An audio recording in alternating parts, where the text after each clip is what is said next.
Solar project ಅವಶ್ಯಕತೆ ಇದೆಯಾ ಇಲ್ವಾ ಅನ್ನೋದ್ರ ಬಗ್ಗೆನೇ ಕ್ಲಾರಿಟಿ ಕೊಡ್ತಾರೆ.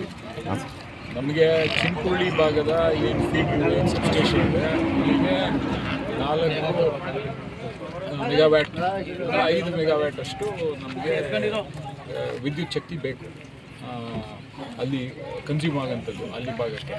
ಈ ಒಂದು ಪ್ಲ್ಯಾಂಟ್ ಆಗ್ತಿರೋಂಥದ್ದು 4 ಮೆಗಾವ್ಯಾಟ್ ಉತ್ಪಾದನೆಗೋಸ್ಕರ. ಅದ್ರ ಜೊತೆಗೆ ಇದು ಬಂದರೆ ರೈತರಿಗೆ ಪಂಪ್ ಸೆಟ್ಗೆ ಬೆಳಗಿನ ಜಾವ ನಾವು ಏನು ವಿದ್ಯುತ್ ಶಕ್ತಿ ಕೊಡ್ಬೋದು. ನಾವು ಈಗೇನು ರೈತರು ಬೆಳಗಿನ ಅಂದರೆ 4 ಗಂಟೆಗೆ 3 ಗಂಟೆಗೆ ಹೋಗಿ 5 ಗಂಟೆಗೆ ಹೋಗಿ ನೀರು ಹಾಯಿಸ್ತಾ ಇರೋದನ್ನು ತಪ್ಪಿಸ್ಬೋದು.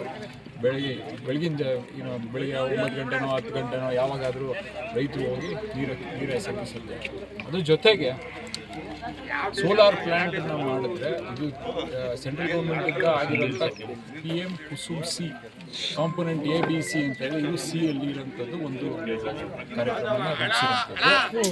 ಇದು ಈ ಕಾರ್ಯಕ್ರಮ ರೂಪಿಸಿರೋದು ರೈತರಿಗೆ ಮತ್ತು ಹಳ್ಳಿಯ ಜನಕ್ಕೆ ಒಳ್ಳೆಯದಾಗಲಿ ಅಂತ. ಎರಡನೇ ವಿಷಯ, ಈಗೇನು ಸೆಂಟ್ರಲೈಸ್ ಪವರ್ ಮ್ಯಾನುಫ್ಯಾಕ್ಚರಿಂಗ್ ಮಾಡ್ತಾ ಇರೋದು ನಾವು ಎಲ್ಲ ಬೇರೆ ಯಾರು ಪವರ್ ಮ್ಯಾನುಫ್ಯಾಕ್ಚರ್ ಮಾಡ್ತಾರೆ ಅಂಥ ಸಂಸ್ಥೆಗಳಿಗೆ ಒಂದು ಯೂನಿಟ್ಗೆ ಇಷ್ಟು ಚಾರ್ಜ್ ಅಂತ ಸರ್ಕಾರದಿಂದ ದುಡ್ಡು ಕೊಟ್ಟು ನಾವು ತಗೋತೀವಿ. ಅದ್ರ ಬದಲು ನಾವು ಇಲ್ಲಿ ಸ್ಥಳೀಯವಾಗಿ ನಾವು ಡಿಸೆಂಟ್ರಲೈಸ್ಡ್ ಯೂನಿಟ್ಗಳನ್ನು ಹಾಕಿದ್ರೆ ನಾವು ಸ್ಥಳೀಯವಾಗಿ ಉತ್ಪಾದನೆ ಮಾಡ್ಕೋತೀವಿ.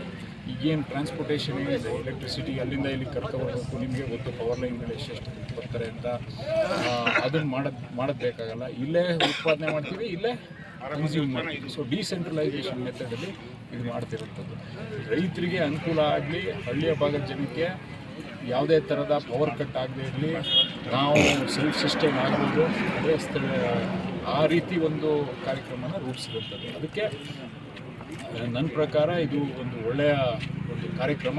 ಈ ನಮ್ಮ ಕ್ಷೇತ್ರದಲ್ಲಿ 3 ಕಡೆ ಮಾಡ್ತಾ ಇರೋಂಥದ್ದು. ಒಂದೇ ಇಷ್ಟ ಸೆಂಟ್ರಲೈಸಿಂದ ಡಿಸೆಂಟ್ರಲೈಸೇಷನ್. ಈಗ ನಿಮಗೆ ಗೊತ್ತು, ಸಾಗರದಲ್ಲಿ ನಾವು ಪ್ರತಿಭಟನೆ ಮಾಡಿದ್ವಿ. ಸುಮಾರು ಗಿಗಾವ್ಯಾಟ್ ಅಷ್ಟು ಉತ್ಪಾದನೆ ಮಾಡಬೇಕಂದ್ರೆ ನಾವು ಅಲ್ಲಿಗೆ ಟ್ರಾನ್ಸ್ಪೋರ್ಟೇಷನ್ ಬೇರೆ ಇರೋಲ್ಲ. ಸೊ ನಾವು ಬೇರೆ ಕಡೆಯಿಂದ ತಗೊಬರೋದು ಎಷ್ಟಿದೆ, ಏರಲ್ಲಂತೂ ಬರೋಲ್ಲ, ಇದು ವೈರಲ್ಲೇ ತಗೋಬೇಕು. ಇದು ಬಂದು ಡಿಸೆಂಟ್ರಲೈಸೇಷನ್ ಮಾಡಬೇಕು. ಇನ್ನೂ ನಾವು ರೈತರಿಗೆ ಆಗಿರುವಂಥ ಅನುಕೂಲಗಳಿದೆ, ಅನಾನುಕೂಲ. ಯಾವುದೇ ಪ್ರಾಜೆಕ್ಟ್ ತಗೊಳ್ಳಿ ಅನಾನುಕೂಲಗಳಿದೆ, ಎಷ್ಟು ಮಟ್ಟಿಗೆ ಅನುಕೂಲ ಆಗುತ್ತೆ ಅನ್ನೋದನ್ನು ನಾವು ಗಮನ ತಗೋಬೇಕು. ಇದನ್ನ ನಾವು ಪರಿಶೀಲನೆ ಮಾಡಿದ್ವಿ. ಸರ್ವೆ ನಂಬರ್ 80 ಅಂತ ಇನ್ನೊಂದು ಕೊಟ್ಟಿದ್ರು, ಅದು ಫಾರೆಸ್ಟ್ ಡಿಪಾರ್ಟ್ಮೆಂಟಿಗೆ ಸೇರಿರುವಂಥದ್ದು. ಅದು ಯಾವುದೇ ಕಾರಣಕ್ಕೂ ಅಲ್ಲಿ ಮಾಡೋಕ್ಕಾಗಲ್ಲ. ಇದನ್ನು ನಾವು ಪಿಕ್ ಮಾಡಿಲ್ಲ, ಅಲ್ಲೇ ಮಾಡಬೇಕು. 3 ಜಾಗಗಳನ್ನು ರೆವಿನ್ಯೂ ಡಿಪಾರ್ಟ್ಮೆಂಟ್ ಅವರು ಕೂಡಿಸಿದ್ರು. ಎಲ್ಲಿ ಲ್ಯಾಂಡು ಸೂಟಬಲ್ ಅಂತ PM ಅವರು ಏನಿದೆ ಈ ಡಿಪಾರ್ಟ್ಮೆಂಟ್ ಏನಿದೆ ಅವ್ರುಗಳು ಬಂದು ಪರಿಶೀಲನೆ ಮಾಡಿ ಈ ಜಾಗನ ಪಿಕ್ ಮಾಡಿದ್ರು. ನಮ್ಮದ್ರಲ್ಲಿ ಈಗ ನಾವು ಆ ಥರದಲ್ಲಿ ಮನಸ್ಥಿತಿಯಲ್ಲಿ ಇಲ್ಲೂ ನಾವು ಮಾಡೋಕ್ಕೆ ಹೋಗಬೇಕಾದ್ರೆ ಜನರಿಗೆ ಒಳ್ಳೆಯ ಪ್ರಾಜೆಕ್ಟ್ ಇದು, ಇಂಪಾರ್ಟೆಂಟ್ ಇದು. ರೈತರು ಈಗ ಎಷ್ಟೊಂದು ಕಡೆ ನಾವು ಸೆಷನಲ್ಲೂ ಸುಮಾರು ಸತಿ ಕೇಳಿದ್ದೀವಿ, ಬೆಳಗಿನ ಜಾವ ಕರೆಂಟ್ ಕೊಡಿ ಅಂತ. ಬಂದು ಈ ವ್ಯವಸ್ಥೆಯಿಂದ ನಾವು ಅದನ್ನು ಪ್ರಾಬ್ಲಮ್ನ ಸಾಲ್ವ್ ಮಾಡೋಕ್ಕೆ ಸಾಧ್ಯ ಆಗುತ್ತೆ. ಒಂದು, ಈ ಪ್ರಾಜೆಕ್ಟ್ ಬೇಕಾ ಅನ್ನೋದ್ರ ಬಗ್ಗೆ. ಎರಡನೇದು, ಆ ಜಾಗ ಅಲ್ಲಿ ಮಾಡಬೇಕಾ ಬೇರೆ ಕಡೆ. ಮೂರನೇದು, ಯಾರೋ ಹೈದ್ರಾಬಾದ್ ಬೇಸ್ಡ್ ಟೆಂಡರ್ ಕೊಟ್ಟಿದ್ದು. ಸೊ ಮೊದಲನೇದಕ್ಕೆ ಕ್ಲಾರಿಫಿಕೇಶನ್ ಕೊಟ್ಟಿದ್ದೀನಿ. ಇದು ಪ್ರಾಜೆಕ್ಟ್ ಇದ್ದರೆ ರೈತರಿಗೆ ಒಳ್ಳೆಯದಾಗುತ್ತೆ. ಎರಡನೇದು, ಆ ಜಾಗ ನಾವು ಪಿಕ್ ಮಾಡಿಲ್ಲ, ಅವರು ಡಿಪಾರ್ಟ್ಮೆಂಟ್ ಅವರು ಪಿಕ್ ಮಾಡಿ 3 ಜಾಗದಲ್ಲಿ ಈ ಜಾಗ ಸೂಕ್ತ ಇದೆ ಅಂತ ಹೇಳಿದ್ದಾರೆ. ಮತ್ತು ಸ್ಥಳೀಯವಾಗಿ ಊರಿನವರೆಲ್ಲರೂ DC ಅವರಿಗೆ ಮನವಿ ಕೊಟ್ಟಿದ್ದಾರೆ, ಲೆಟ್ರ್ ಕೊಟ್ಟಿದ್ದಾರೆ, ಇದು ಮಾಡಿಸಿ ಇಲ್ಲಿ ಅಂತ. ಮೂರನೇದು, ನಾವು ಕಾಂಟ್ರಾಕ್ಟ್ರು ಅವ್ರಿಗೆ ನಿಮಗೆ ಗೊತ್ತಿರೋಂಥದ್ದು ಈ ಪ್ರೊಕ್ಯೂರ್ಮೆಂಟಲ್ಲಿ ಹಾಕತ್ತೆ, ಯಾರಿಗೆ ಸಿಗುತ್ತೆ ಅವರು ನಾವು ಅವಾರ್ಡ್ ಆದಮೇಲೆ ನಾನು ಅವ್ರನ್ನ ಮೀಟ್ ಮಾಡಿಕೊಳ್ತೇವೆ. ಅದಕ್ಕೆ ಮುಂಚೆ ನಾವು ಯಾರು ಅಂತಲೂ ಗೊತ್ತಿಲ್ಲ. ಈ ಜಾಗಕ್ಕೆ ಏನು ಬೇಕಾಗಲ್ಲ. ಇಷ್ಟು ಇದು ಈ ಪಂಪ್ ಸೆಟ್ಗಳಲ್ಲಿ ಹಾಕೊಂಡಿರ್ತಾರೆ.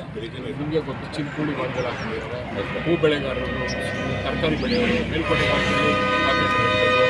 ಜಿ ಮಲ್ಲಿಗೆರೆಯಲ್ಲಿ ಹಾಕಿಸ್ತಾ ಇದ್ದಾರೆ. ಜಿ ಮಲ್ಲಿಗೆ ಆ ಭಾಗದಲ್ಲೂ ಅಷ್ಟೇ ತರಕಾರಿ ಬೆಳೆಯುತ್ತೇವೆ. ಮಳೆ ಆಶ್ರಿತ ಪ್ರದೇಶಗಳಿಗೆ ನಾವು ಮಾಡಿಸಿದ್ರೆ ಒಳ್ಳೆಯದು ಅನ್ನೋದಕ್ಕೋಸ್ಕರ ಈ ಕಾರ್ಯಕ್ರಮ. ಅವ್ರು ಹೇಳೋ ತನಕ ಅವ್ರು ಯಾವ ಜಾತಿ ಅಂತ ಅವ್ರು ಅಲ್ಲಿ ಹೇಳಿದ್ರು ಅಲ್ಲಿ ತನಕ ಅವ್ರು ಯಾವ ಜಾತಿಗೆ ಸೇರಿದವರು ಮತ್ತು ಆ ರೀತಿ ನೋಡಬೇಕು ಅನ್ನೋದು ನಮ್ಗೆ ಯಾವತ್ತೂ ಇರಲಿಲ್ಲ. ಹಿಂದಿನ ದಿನ ಈಗ ಸ್ವಲ್ಪ ದಿನದಲ್ಲಿ ಅವ್ರ ಪಂಚಾಯಿತಿಯಲ್ಲೇ ನಮಗೊಂದು ಬೇರೆ ಕಾರ್ಯಕ್ರಮ ರೂಪಿಸಿದಾಗ ಅವ್ರುಗಳೇ ನಿಂತ್ಕೊಂಡು ಮಾಡಿಕೊಟ್ಟಿರೋಂಥದ್ದು. ಯಾವುದೇ ಥರದ ಅದು ತಪ್ಪು, ನಾವು ಅದನ್ನು ದುಂಬಿಸ್ಲೂಬಾರ್ದು, ಅದನ್ನು ಮಾತಾಡಲೂಬಾರ್ದು.